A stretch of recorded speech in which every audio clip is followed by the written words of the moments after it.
Olá, pessoal do segundo ano A e do segundo ano B da Escola Cândido Mariano. Eu sou a professora Ellen e nós vamos dar continuidade aos nossos conteúdos de física. Essa semana nós vamos falar sobre a expansão térmica dos sólidos e dos líquidos. Então, bora lá.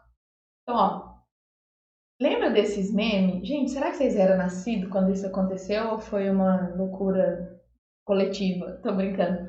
Mas assim, ele é antigo, mas é bom para iniciar a nossa conversa aqui sobre dilatação. Então tá lá, esta é Caroline. Caroline tinha um pote de palmito muito difícil de abrir. Ela poderia chamar algum homem para resolver, mas lembrou que o coeficiente de dilatação do metal é bem maior que do vidro. Então aplicou água quente. Parabéns, Carol. O mundo precisa de mais mulheres independentes como você. Se alguém estiver vendo esse vídeo e falar que vai furar a tampa, não dá certo, senão você vai estragar a minha aula de hoje. Então, brincadeiras à parte, pessoal. Então, quando fala assim, ela lembrou que o coeficiente de dilatação do metal é bem maior que o do vidro. O que será que é isso? O que significa esse coeficiente de dilatação do metal ser maior que o do vidro? Então, esse coeficiente de dilatação, cada material ele possui um valor. E quanto maior for esse valor, quanto maior for esse coeficiente de dilatação, mais fácil o material se dilata, ou seja, ele se expande. Então, no caso do metal, os metais eles não são bons condutores de energia, energia térmica, energia elétrica. Os metais, de forma geral, eles são bons condutores. Então, se o coeficiente de dilatação do metal é muito maior que o do vidro, quando eu aplicar água quente, ou seja, a água quente nesse sistema vidro mais metal, o metal vai dilatar mais que o vidro e vai soltar a tampa aí do vidro de palmito da Carol. Então é isso, eu abro esse vídeo de hoje falando sobre a Carol aí. Então, vamos ver. Como que estão organizadas as moléculas dos sólidos, dos líquidos e dos gases? Então, lá nos sólidos, essas moléculas elas estão organizadinhas, bem pertinhas umas das outras. Já no líquido, elas estão um pouco mais espalhadas e nos gases, muito mais espalhadas. Então, conforme a gente vai aquecendo esses materiais, essas moléculas elas vão ficando mais distantes umas das outras. Então, essas moléculas mais distantes umas das outras, elas vão deixando o material maior, né? O material ele vai expandir. Então, é isso que acontece. Então, a expansão térmica dos sólidos e dos líquidos. Se a temperatura aumenta, né? Então, aqui, se a temperatura aumenta, aumenta a distância entre as moléculas, acarretando assim uma expansão, ou a gente também chama como dilatação, conhece como dilatação. Então, quando a temperatura aumenta, a distância entre as moléculas aumenta, logo acarreta uma expansão desse material, desse corpo. Só que isso vai acontecer apenas se a gente não tiver forças externas atuando sobre o nosso sistema, certo? Agora, o contrário, né? Quando a temperatura diminui, a distância entre essas moléculas também diminui e nós vamos ter o quê? Uma contração desse corpo. E também isso, né, de forma livre, né, sem que haja forças externas agindo no nosso sistema. Então, temperatura aumentou, a distância aumenta, o corpo sofre uma expansão. Temperatura diminuiu, a distância entre as moléculas diminui, acarretando uma contração do corpo. Tudo isso de forma livre, né? O que significa de forma livre? Que não há forças externas atuando nesse sistema. Então, onde que a gente consegue observar a dilatação no nosso cotidiano? Abrir os potes lá da Carol, né? Por exemplo, as juntas do trilho do trem, elas têm que ter um vão, né? Um espaço entre elas, para que os dias quentes o trilho ele possa dilatar e não entortar. Na construção civil, então, quando a gente vai falar de armação metálica, né, ou do próprio concreto, a gente tem que considerar a dilatação térmica. Então, as construções elas são diferentes em países frios e em países tropicais. Para peças de motores, a gente tem que considerar, né? Então, porque vai ter um aquecimento, então a gente tem que considerar a dilatação térmica. Os fios elétricos da rua, se vocês repararem, os fios eles não são completamente esticados, eles têm uma folga, né? Em dias frios, essa barriguinha do fio ela aumenta, né? Ela fica com uma folga maior. E em dias muito quentes, ele vai ficar completamente esticado. Então, são alguns exemplos que a gente pode encontrar, né, o conceito de dilatação térmica no nosso cotidiano. Aí nós vamos falar agora sobre os três tipos de dilatação: a linear, a superficial e a volumétrica. A gente divide nessas três, porém, toda dilatação ela acontece nas três dimensões, né? Só que a gente considera para estudo, a dilatação linear, por exemplo, é quando um corpo ele expande muito mais em uma dimensão do que nas outras duas, né? Então, é apenas considerável essa expansão em uma única dimensão. Quando isso acontece, ou seja, quando nas outras duas essa expansão ela é desprezível, a gente diz que esse corpo sofreu uma dilatação linear. Então, aqui está um exemplo, né? Ó, aqui é a fonte de onde eu tirei essa imagem, não fui eu quem fiz, está lá depois nas referências. A dilatação linear. Inicialmente, nós temos aqui uma barra, ela está inicialmente com esse comprimento L, então L0 é o comprimento inicial da nossa barra. A temperatura T0 é a temperatura inicial da nossa barra. Nós vamos aquecer, vamos fornecer calor para essa barra. Então, nós vamos aumentar a temperatura dela. Ela vai aumentar esse tamanho aqui, ó. Então, esse ΔL é quanto ela aumentou.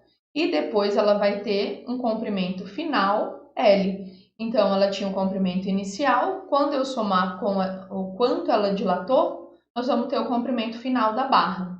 Então, ó, aqui está o que é cada um dos itens, né? Então, ó, o L0 é o comprimento inicial, o alfa é o coeficiente de dilatação linear do material e o ΔT é a variação da temperatura.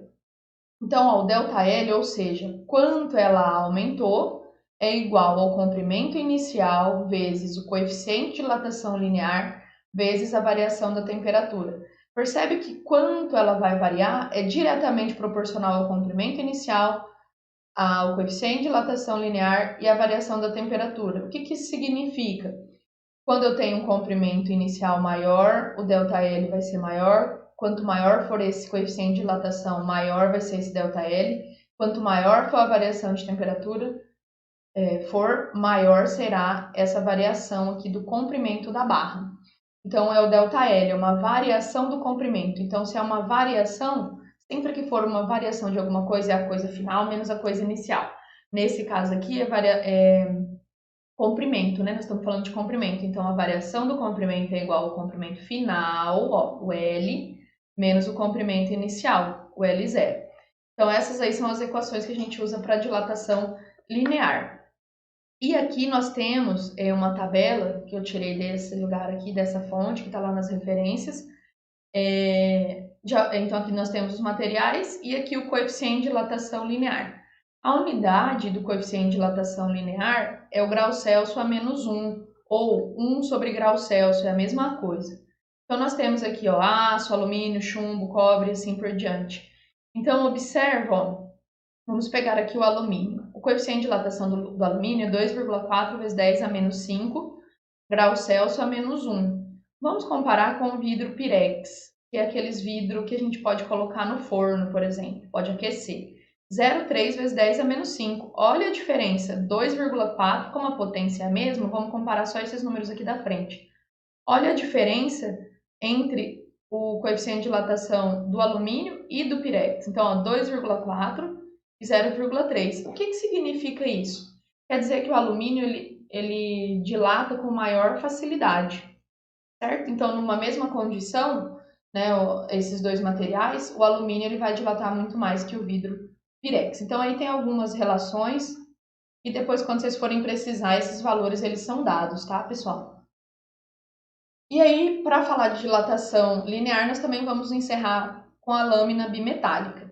Então, o que é uma lâmina bimetálica? Qual o nome? Bimetálica, bi2 metálica metal. Então, ela é formada por duas lâminas muito finas, de metais diferentes e fortemente ligadas, né? Porque são as lâminas que estão ligadas. Então, aqui ó, na figura 9A, nós temos duas lâminas, A e B, de metal, bem finas, a uma temperatura inicial θI. Elas estão à mesma temperatura, elas têm o mesmo tamanho. Só que aí, nós vamos aumentar a temperatura de A para B. E nós vamos supor que o coeficiente de dilatação linear da lâmina A é maior que o coeficiente de dilatação linear da lâmina B. Então, se o coeficiente de A é maior que o de B, significa que A dilata com mais facilidade que B. Então, a gente vai aquecer, né? Então, a temperatura final dessa situação B ela vai ser maior que a temperatura inicial que elas estavam. Então, observa o que aconteceu. A lâmina A, ela deitou, né? Ela deitou aqui sobre a lâmina B. Ela, vamos dizer, encobriu a lâmina B.